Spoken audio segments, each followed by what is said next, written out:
जब पुण्यात्मा पांडव लोग महाप्रयाण के हेतु उत्तराखंड की ओर चले गए और वहां जाकर पुण्य लोक प्राप्त कर लिया, तत्पश्चात वीरों में श्रेष्ठ राजा परीक्षित प्रजा का शासन बड़े धर्म और ब्राह्मणों की आज्ञा से करने लगे।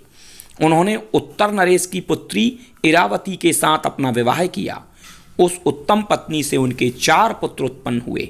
आचार्य कृप को अपना गुरु बनाकर जाह्नवी तट पर 3 अश्वमेध यज्ञ पूर्ण किए। उन यज्ञों में अनंत धनराशि ब्राह्मणों को दान में दी। एक समय जब वे दिग्विजय के लिए बाहर निकले, तब उन्होंने राजा के भेष में कलयुग को एक गाय और बैल को मारते हुए देखा। तब राजा परीक्षित ने उस कलयुग को पकड़कर दंड दिया। हे सूत जी, राजा परीक्षित ने कलयुग को दंड देकर ही क्यों छोड़ दिया? उसके प्राणों का हरण क्यों नहीं किया? और राजा के भेष में वो शूद्र कौन था जो गाय बैलों को लातों से मारता था? इस कथा को विस्तार पूर्वक सुनाइए। ये कथा अल्पायु पुरुषों के लिए मोक्ष को देने वाली है। जब सूत जी बोले, हे सोनक जी, आप ऋषिगणों ने अपने तप के प्रताप से यमराज को भी इस धर्म क्षेत्र में बुला लिया है। जब तक भगवान यमराज यहां पर रहेंगे, तब तक किसी की मृत्यु ना होगी।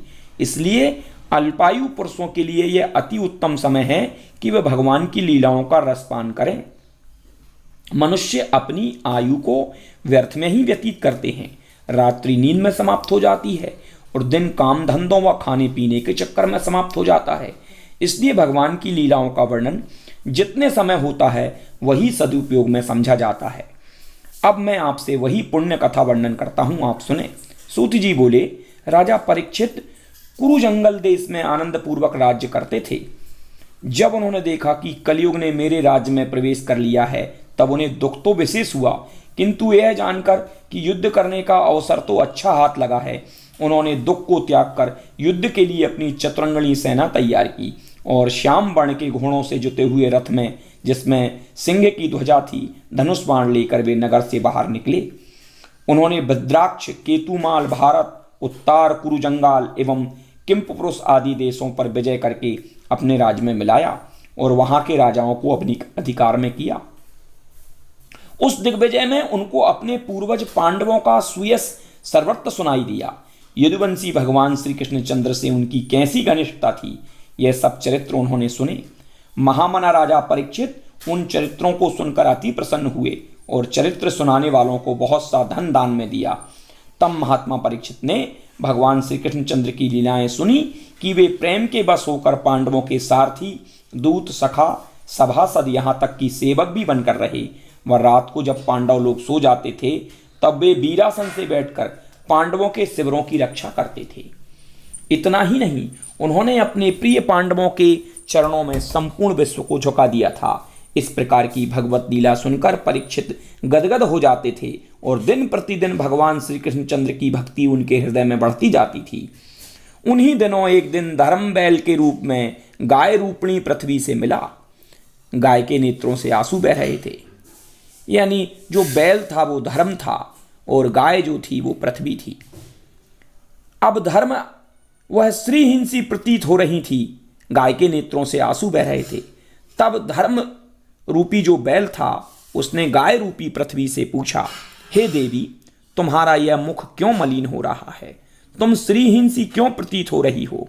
अवश्य तुम महान दुखी हो। तुम किसकी चिंता कर रही हो? तुम मेरी चिंता तो नहीं करती कि अब मैं एक पैर वाला ही रह गया हूं? तुम कहीं इस बात की चिंता तो नहीं करती कि तुम्हारे ऊपर शूद्र राजा राज्य करेंगे? तुम्हें देवताओं की चिंता तो नहीं है कि अब उन्हें यज्ञों में आहुति नहीं दी जाती? तुम्हें इस दीन प्रजा की चिंता तो नहीं है कि वह निरंतर दुर्भिक्ष से पीड़ित रहेगी? तुम उन स्त्री बच्चों के लिए शोक तो नहीं करती हो जिनकी रक्षा करने वाला कोई नहीं है? हे माँ वसुंधरा, मेरी समझ में आ रहा है कि तुम अवश्य भगवान श्री कृष्णचंद्र के वियोग में दुखी हो। उन्होंने ही अपनी लीला समाप्त करके तुमको श्रीहीन बना दिया है। तुम अपने इस दुख का कारण मुझसे अवश्य कहो। इस कराल काल ने तुमको सौभाग्यहीन बना दिया है। इस सौभाग्यहीन बना दिया है। पृथ्वी बोली, हे धर्म, तुम सर्वज्ञ होकर भी मुझसे मेरे दुख का कारण पूछते हो। जिन भगवान की कृपा से तुम 4 चरण वाले थे, अब उनके न रहने से केवल 1 चरण वाले ही रह गए हो। जिन भगवान श्री कृष्णचंद्र में 39 अप्राकृतिक गुण थे, सत्य, अपवित्रता, क्षमा, दया, संतोष, त्याग, सम, दम, तप, सरलता, क्षमता, शास्त्र विचार, उपरति, तितिक्षा, ज्ञान, वैराग्य, शौर्य, तेज, ऐश्वर्य, बल, स्मृति, कांति, कौशल, स्वतंत्रता, निर्भीकता, कोमलता, धैर्य, साहस, शील, विनय, सौभाग्य, बल, उत्साह, गंभीरता, कीर्ति, आस्तिकता, स्थिरता, गौरव और निहर अहंकारता, समस्त गुण प्रभूत मात्रा में केंद्राभूत थे तथा उनमें शरणागत वत्सलता आदि महान गुण निरंतर विद्यमान रहते थे। उन्हीं भगवान श्री कृष्णचंद्र के अपने स्वधाम गमन के कारण यह घोर कलयुग मेरे ऊपर आ गया है। मुझे तुम्हारे लिए देव, पितृगण, ऋषि, साधु, सन्यासी आदि सभी के लिए महान शोक है। भगवान के जिन चरणों की सेवा लक्ष्मी करती हैं, जिनमें कमल, ब्रज, अंकुश, ध्वजा आदि के चिन्ह विराजमान हैं, वे चरण मेरे ऊपर पड़ते हैं। उन्हीं चरणों की कृपा से मैं सौभाग्यवती थी, किंतु अब मेरा सौभाग्य समाप्त हो गया है। मुझे इस सौभाग्य प्राप्ति पर अति गर्व था, इसी कारण भगवान श्री कृष्णचंद्र ने मुझे इस दशा में कर दिया है।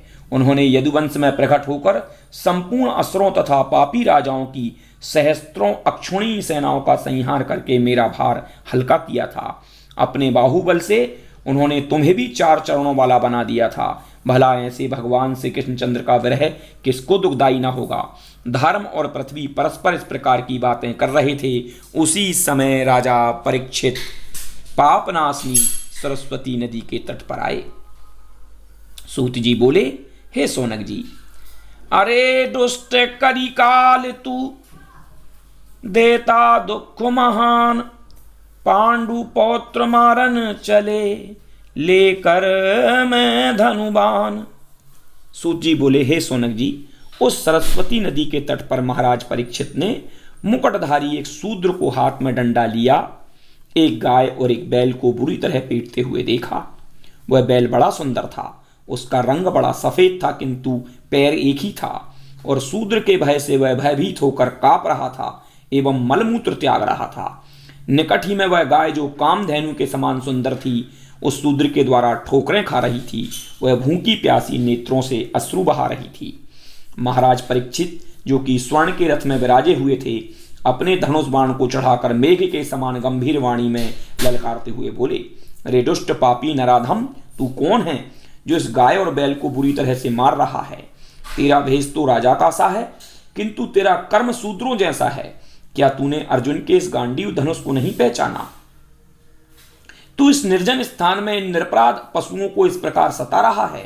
तू महान अपराधी है, इसका उचित दंड तेरा वध है। महाराज परीक्षित के ऐसे वचन सुनकर कलयुग भय से कांपने लगा। तब महाराज ने बैल से पूछा, हे बैल, तुम्हारे यह 3 पैर कैसे हो गए? तुम एक पैर से किस प्रकार चलते हो? तुम बैल हो अथवा कोई देवता हो? अब तुम निर्भीक होकर मुझे यह सारा वृत्तांत सुनाओ। मेरे इस धर्मराज में तुम्हारे अतिरिक्त कोई भी प्राणी आंसू बहाते हुए दृष्टि नहीं आता है। हे धनुपुत्र, अब तुम किसी प्रकार का भय मत करो, मैं दुष्ट को दंड देता हूं। हे गौ माता, तुम भी मत रहो, निर्भीकता पूर्वक अपना कष्ट कहो। आपने किसी प्रकार का अपराध तो नहीं किया है।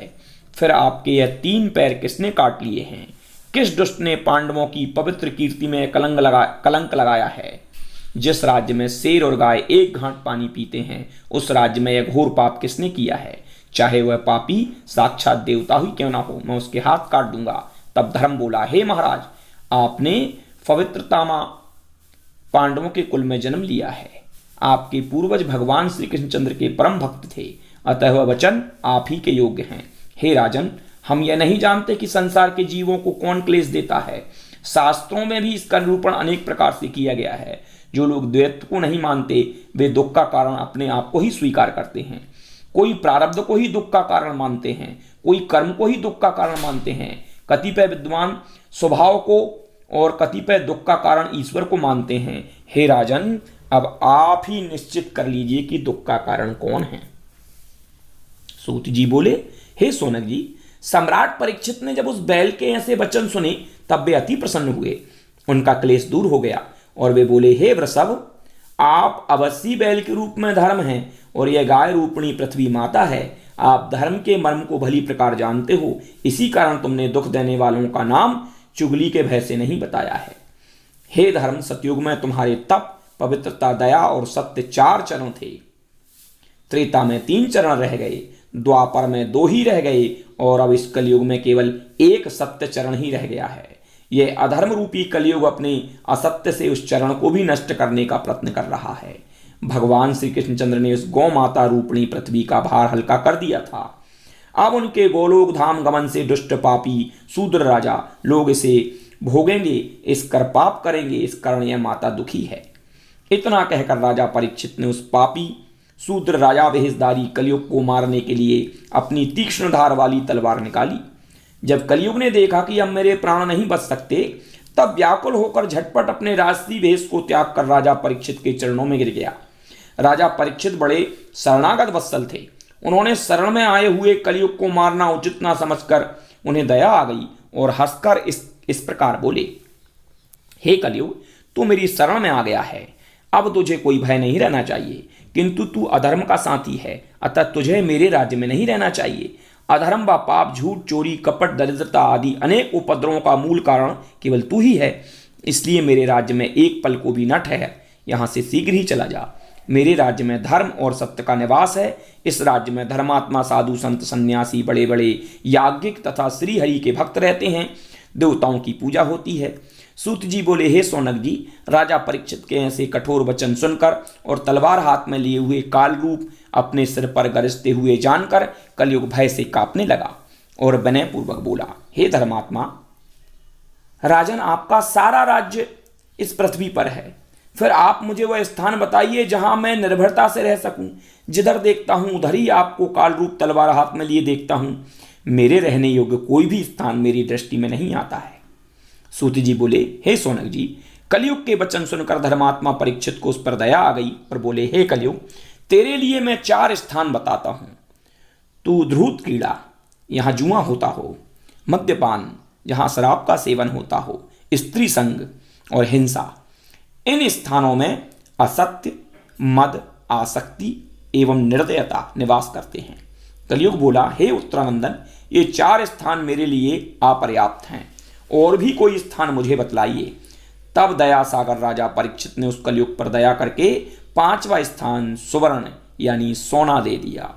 इन 5 स्थानों में झूठ, मद, काम, शत्रुता तथा रजोगुण विराजमान रहते हैं। वही कलयुग इन्हीं स्थानों में रहने लगा। किंतु उस समय महाराज परीक्षित का स्वर्ण मुकुट देखकर उसी मुकुट में प्रवेश कर गया। राजा परीक्षित ने धर्म की वृद्धि करके तपस्या, शौच और दया में 3 चरण भी जोड़ दिए तथा पृथ्वी की वृद्धि करके पृथ्वी को भी आश्वासन दिया। सूत जी बोले, हे सौनक जी, वे ही राजा परीक्षित अब धर्म पूर्वक सारी पृथ्वी का राज्य पालन कर रहे हैं। वे राजा परीक्षित महान धर्मात्मा, चक्रवर्ती सम्राट, अपने दादा धर्मराज युधिष्ठिर की भांति हस्तिनापुर में निवास करते हैं। वे उत्तरानंदन बड़े प्रतापी, सौभाग्यशाली तथा लक्ष्मी से शोभायमान होकर कलयुग को बस में करके धर्म का राज्य कर रहे हैं। उन्हीं धर्मात्मा राजा के राज्य में आप लोग इस दीर्घकालीन यज्ञ को कर रहे हैं। दारिनाग ऋषि कंठ में नृपने कीनो पाप, हो नहार हो कर होते श्रृंगी दीनो साप। राजा परीक्षित को श्रृंगी ऋषि का साप देना। सूत जी बोले, हे सौनक जी, भगवान श्री कृष्णचंद्र जी की लीला बड़ी विचित्र एवं आश्चर्यमय है। उन्होंने ही राजा परीक्षित की माता उत्तरा के गर्भ में प्रचंड ब्रह्मास्त्र रक्षा की थी। उन्होंने ही उस राजा को अपनी भक्ति प्रदान की और संसार के माया जाल से ग्रसित राजा को ब्राह्मण से साप दिलाकर इस प्रकार अलग कर दिया जैसे हंस जल में से दूध को अलग कर देता है। राजा परीक्षित अंत समय पर वैराग्य लेकर गंगा तट पर चले गए और श्री सुखदेव जी द्वारा भगवान के कथामृत का पान करने लगे। जिन मनुष्यों को अंतकाल में मोह प्राप्त नहीं होता है और जो भगवत भक्ति में लीन हो जाते हैं, उन्हें मोक्ष प्राप्त होता है। कलयुग का प्रसार पृथ्वी पर सर्वत्र हो चुका था। जिस समय भगवान श्री कृष्णचंद्र अपने स्वधाम को चले गए थे, कलयुग तो उसी समय अधम का था, किंतु राजा परीक्षित के राज्य काल में पृथ्वी पर उसका कोई प्रभाव नहीं फैला। राजा परीक्षित परम ज्ञानी और समदर्शी थे। वे कलयुग से कोई द्वेष नहीं करते थे। क्योंकि वे कलयुग के उत्तम गुणों को भी भली भांति जानते थे। कलयुग में पुण्य कर्म तो केवल विचार करने से ही फल देने लगते हैं। किंतु पाप कर्म तो केवल संकल्प मात्र से फल नहीं देता है, करने से फल देता है। कलयुग में थोड़ा सा भी हरि कीर्तन और भगवत कथा का पाठ व श्रवण अनंत फल देने वाला है। केवल कीर्तन मात्र से ही कलयुग के पाप नाश हो जाते हैं। अन्य युगों में बड़े बड़े ऋषि महात्मा राजश्री महान यज्ञ जप आयु पर्यंत करते रहने पर भी वह फल प्राप्त नहीं होता था, जो कलयुग में केवल भगवान का स्मरण मात्र कर लेने से ही प्राप्त होता है। इन सब बातों का विचार करके राजा परीक्षित ने कलयुग का नाश नहीं किया था। उन्होंने सोचा कि सावधान पुरुषों का यह कुछ भी नहीं अनिष्ट कर सकता, केवल अज्ञानियों को ही कर्म बंधन में बांधकर नष्ट कर सकता है।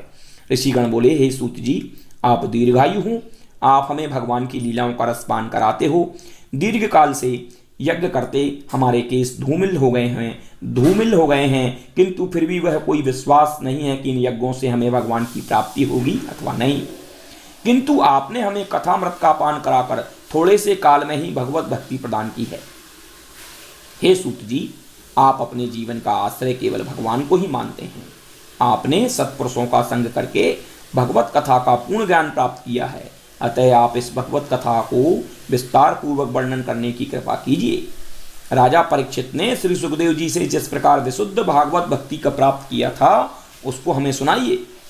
सूत जी बोले, मैं नीच कुल में उत्पन्न होते हुए भी महान सौभाग्यशाली हूँ, जिससे मुझे महात्माओं के चरणों की सेवा तथा उनसे वार्तालाप करने का सुअवसर प्राप्त होता रहता है। हरि भक्तों के एक क्षण मात्र के संग से ही मनुष्य तर जाता है। जो भक्तजन केवल भगवान के ही आश्रित रहते हैं, उनकी सारी व्यथा स्वयं मिट जाती है और दूसरों की व्यथाओं को भी मैटने में समर्थ होते हैं। भगवान के गुण अनंत हैं, उनकी लीलाएं विचित्र हैं। भगवान के गुणों की विशेषता जानने के लिए केवल यही कथन पर्याप्त होगा कि उनके चरण कमलों की रज में निरंतर लक्ष्मी लौटती रहती है। ब्रह्मा जी ने उनके चरण और नख को धोकर गंगा, जो कि पाप तारिणी है, उसे उत्पन्न किया। वही जल भगवान शंकर जी के मस्तक से निकालकर संपूर्ण संसार को पवित्र करता है। भगवान की भक्त वत्सलता समझने के लिए इतना ही पर्याप्त है। वैसे तो उनकी लीलाएं इतनी अनंत हैं जिस प्रकार आकाश अनंत है। आकाश में एक पक्षी जितनी उड़ान भर सकता है, उतनी ही अपनी बुद्धि के अनुसार मैं अपनी लीलाओं का वर्णन कर सकता हूं, उसे आप श्रवण करें। एक समय महाराज परीक्षित आखेट के निमित्त वन में गए। वहां पर वन्य पशुओं के पीछे दौड़ते दौड़ते वे श्रम से थक गए। उन्हें क्षुधा और प्यास ने अति व्याकुल कर दिया। राजा परीक्षित जलाशय की खोज में इधर उधर घूमते घूमते समीक ऋषि के आश्रम पर पहुंचे। वहां पर महात्मा समीक समाधि लगाए हुए नेत्रबंद किए शांत भाव से एक आसन पर बैठे थे। ब्रह्मलीन में बैठे हुए समीक ऋषि और महाराज परीक्षित प्यास से व्याकुल थे। कंठ सूख गया था। उन्होंने ऋषि से जल मांगा, किंतु ऋषि समाधिस्थ बैठे ही रहे। उन्होंने राजा को कोई उत्तर नहीं दिया और न उनको बैठने के लिए कोई आसन ही दिया। राजोचित सम्मान तो दूर रहा, उनसे किसी ने बात भी नहीं पूछी। तब यह देखकर राजा को क्रोध आ गया। इस प्रकार के अपमान तथा क्रोध का यह पहला ही अवसर था। उन्होंने यह सोचकर कि इस ऋषि ने झूठ मूठ नेत्र बंद करके मुझे देखकर समाधि लगा ली है, इसने यह सब ढोंग किया है और जानबूझकर मेरा अपमान किया है। क्योंकि कलयुग राजा के स्वर्ण मुकुट में विराजमान था, उसकी बुद्धि विपरीत हो गई थी। उन्होंने पास ही में पड़ा हुआ एक मृत सर्प अपने धनुष की नोक से उठाकर समीक मुनि के गले में डाल दिया और अपने नगर को चले आए। जब कुछ बालकों ने जाकर समीक ऋषि के पुत्र श्रृंगी ऋषि को यह समाचार सुनाया कि किसी दुष्ट ने तुम्हारे पिता के कंठ में मृतक सर्प डाल दिया है, तब बालक श्रृंगी ऋषि को बड़ा क्रोध आया और उन्होंने अपने साथी सब बालकों से यह कहा कि मैं उस दुष्ट राजा को अभी ऐसा दंड देता हूं कि भविष्य में फिर कोई ब्राह्मणों का इस प्रकार अपमान ना करेगा। इतना कहकर उस ऋषि कुमार ने अपनी अंजलि में जल लेकर उसे मंत्रों से अभिमंत्रित करके राजा परीक्षित को श्राप दिया कि तुझे 7वें दिन तक्षक सर्प डसेगा। इस प्रकार राजा परीक्षित को शाप देकर वह ऋषि कुमार अपने पिता के पास आश्रम में आया और पिता के गले में मरा हुआ सर्प देखकर दहाड़ मारकर रोने लगा। पुत्र का रुदन सुनकर ऋषि की समाधि टूटी। तब उन्होंने पुत्र से उसके रोने का कारण पूछा और उन्होंने अपने कंठ में मरा हुआ सर्प पड़ा देखा। बालक श्रृंगी ऋषि ने अपने पिता को सारा वृत्तांत सुनाया और राजा परीक्षित को शाप देने वाली बात कही। राजा परीक्षित के शाप की बात सुनकर ऋषि समीक को बड़ा दुख हुआ। उन्होंने कहा, अरे मूर्ख बालक, तूने घोर पाप कर डाला। उस राजा की थोड़ी सी गलती पर तूने घोर श्राप दे डाला।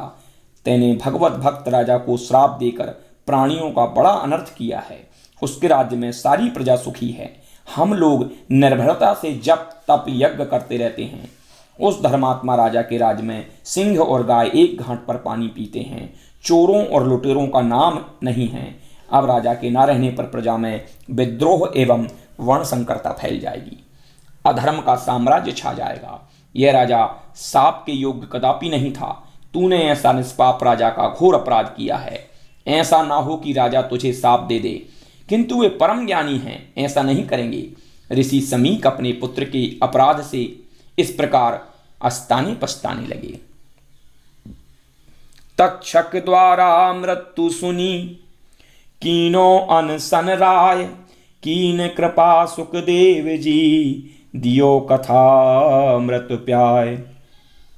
सूत जी बोले, जब राजा परीक्षित अपनी राजधानी में पहुंचे और वहां महलों में जाकर जब उन्होंने मुकुट को उतारा, तब उन्हें ज्ञान उत्पन्न हुआ और बोले, ओहो, मैंने घोर पाप कर डाला।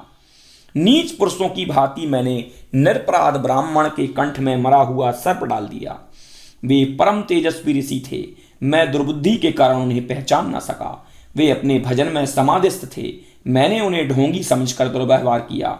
अवश्य कोई घोर विपत्ति मेरे ऊपर आने वाली है, क्योंकि आपत्ति काले विपरीत बुद्धि। मैं तो यह चाहता हूं कि उस पाप के प्रायश्चित में मुझे अवश्य कोई कठिन दंड मिले। मैं तो सदा ही ब्राह्मणों का सेवक और उनका आज्ञा पालक रहा हूं, किंतु आज ना जाने मेरी बुद्धि पर क्या पर्दा पड़ गया है। जब राजा परीक्षित इस प्रकार अस्ता पछता रहे थे, उसी समय ऋषि समीक का भेजा हुआ एक शिष्य राजा के पास आया और बोला कि आपको ऋषि कुमार ने यह श्राप दिया है कि तुम आज से 7वें दिन तक्षक सर्प डसेगा। ऋषि के वचन सुनकर राजा परीक्षित प्रसन्नता से उठ खड़े हुए और बड़े आदर के साथ उन्हें बिठाकर बोले, ऋषि कुमार ने श्राप देकर मेरे ऊपर बड़ी कृपा की है। मैं भी यही चाहता था कि मुझ घोर पापी को घोर अपराध के लिए कठिन दंड मिलना चाहिए। इस प्रकार समीक ऋषि के शिष्य से अपने अपराध की क्षमा याचना करके उसे विदा किया।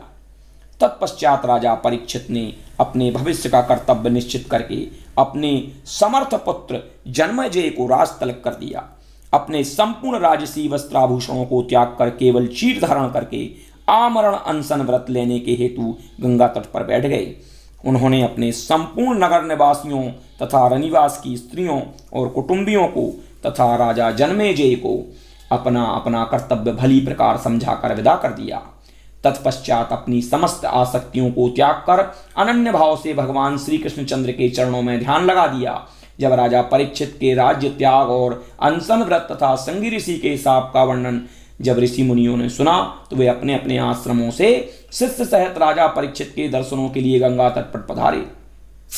वहां पर अत्रि, वशिष्ठ, च्यवन, अरिष्टन, पारासारंगीरा, भृगु, परशुराम, विश्वामित्र, इंद्रप्रसद, मेघातिथि, देवल, मैत्रेय, पिपलाद, गौतम, भारद्वाज, कणव, अगस्त, देवऋषि, नारद, भगवान वेदव्यास आदि सभी बड़े बड़े 88 सहस्त्र ऋषि तथा मुनिगण वहां पधारे।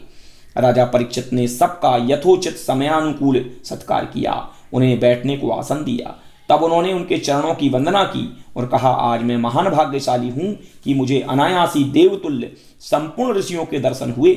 मैंने अहंकारवश ब्राह्मण का अपराध किया है। यह मेरे लिए अति खेद की बात है कि मैं पाप रूप हो गया हूँ। इसी कारण भगवान ने अति कृपा करके मुझे अपने चरणों में लेने के लिए ऋषि कुमार से शाप दिलवाया है।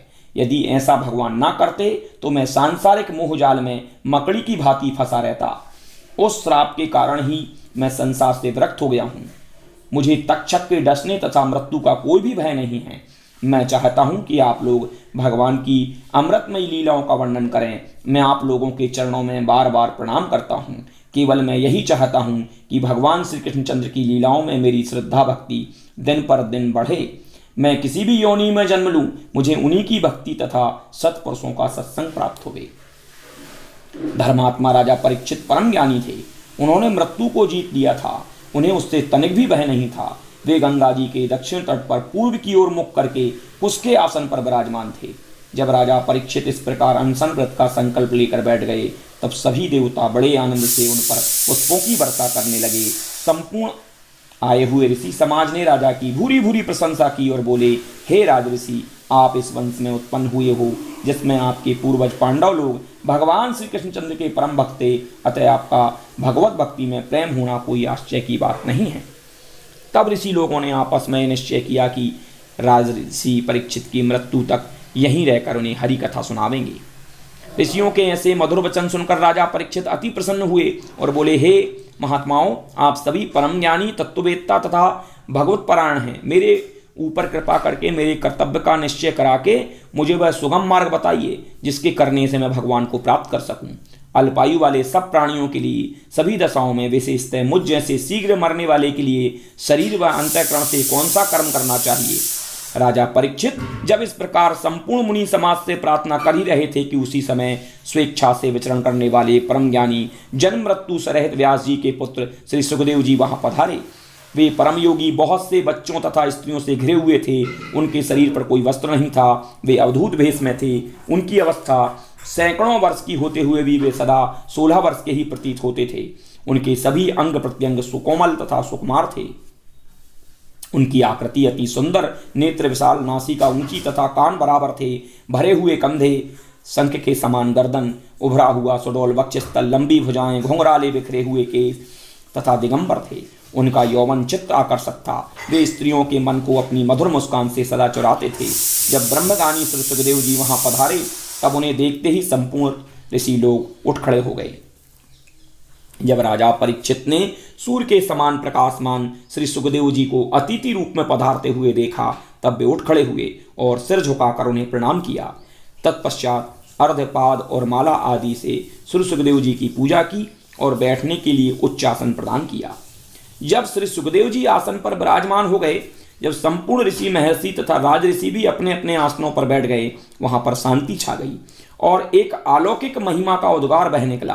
तत्पश्चात राजा परीक्षित ने खड़े होकर पुनः श्री सुखदेव जी को दंडवत प्रणाम किया और मधुर वाणी में इस प्रकार बोले, हे ब्रह्मरूप योगेश्वर, आपने यहाँ पधार कर मुझे अनाथ असहाय को सनाथ और शक्ति संपन्न बना दिया है। मैं ब्राह्मण का अपराधी होने पर भी आपने मुझे अपने दर्शनों का सौभाग्य प्राप्त कराया। जिन जिन स्थानों पर आपके पवित्र चरण पड़ते हैं वह स्थान तीर्थ तुल्य हो जाता है। आप जैसे परमहंस अवधूत महात्माओं के दर्शन मात्र से ही मनुष्य पवित्र हो जाता है। फिर आपके पैर पखारने, पूजा करने और आसन प्रदान करने से तो वह मनुष्य अवश्य मोक्ष का अधिकारी हो जाता है। हे महाभाग, जिस प्रकार भगवान नारायण के सन्मुख आने पर दैत्य भाग जाते हैं, उसी प्रकार आपके संपर्क से महान पाप भी तुरंत भाग जाते हैं। आपने परम ज्ञानी पांडवों का वंशज समझकर मुझ पर अति कृपा की है। यह सब भगवान श्री कृष्णचंद्र की ही कृपा है, जो आप जैसे आत्मा में रमण करने वाले सिद्ध पुरुष के दर्शन मुझे अनायास ही प्राप्त हुए हैं। जिन योगेश्वर के दर्शन मिलना दुर्लभ है, जिनके आने और जाने का कभी पता ही नहीं चलता, जो बिना पूछे कोई उपदेश नहीं करते हैं, उन्होंने स्वयं मेरी मृत्यु के समय पधार कर मुझ पापी को दर्शन देकर संपूर्ण पापों से मुक्त कर दिया है। हे महायोगिन, आप योगियों के भी गुरु हैं। आपने परम सिद्धि प्राप्त की है। अतः मैं अपने कल्याण के हेतु यह प्रश्न पूछता हूँ कि मरणासन्न प्राणी के लिए क्या कर्तव्य है और मनुष्य मात्र क्या करने योग्य कर्तव्य है। मृत्युग्रस्त पुरुष को किस कथा का श्रवण, किस देवता का जप, अनुष्ठान, श्रवण तथा भजन करना चाहिए और किन किन बातों को त्याग देना चाहिए। हे ब्रह्मा, आप ग्रस्तों के घर गाय दोहन काल तक ठहरते हैं, अतः मुझ दीन पर कृपा करके मेरे इन प्रश्नों का उत्तर आप अवश्य दीजिए। सूत जी बोले, राजा के ऐसे मर्म स्पर्शी धर्मयुक्त मधुर वचन सुनकर समस्त धर्मों के ज्ञाता परम ज्ञानी भगवान श्री सुखदेव जी, जिन्होंने नाल छेदन के समय से ही संसार की माया को त्याग कर परमहंस व्रत से ब्रह्मा का ज्ञान प्राप्त किया, ऐसे श्री सुखदेव जी राजा परीक्षित को उनके प्रश्नों का उत्तर भली भांति समझकर देने लगे। सुख सागर का ये प्रथम स्कंद यहीं समाप्त होता है। जय श्री राधे। द्वितीय स्कंद देखने के लिए चैनल को सब्सक्राइब करें और हृदय प्रिय सज्जनों, अगर आपको ये सुख सागर अच्छी लग रही है तो चैनल को सब्सक्राइब कर लें और जय श्री राधे कमेंट करें।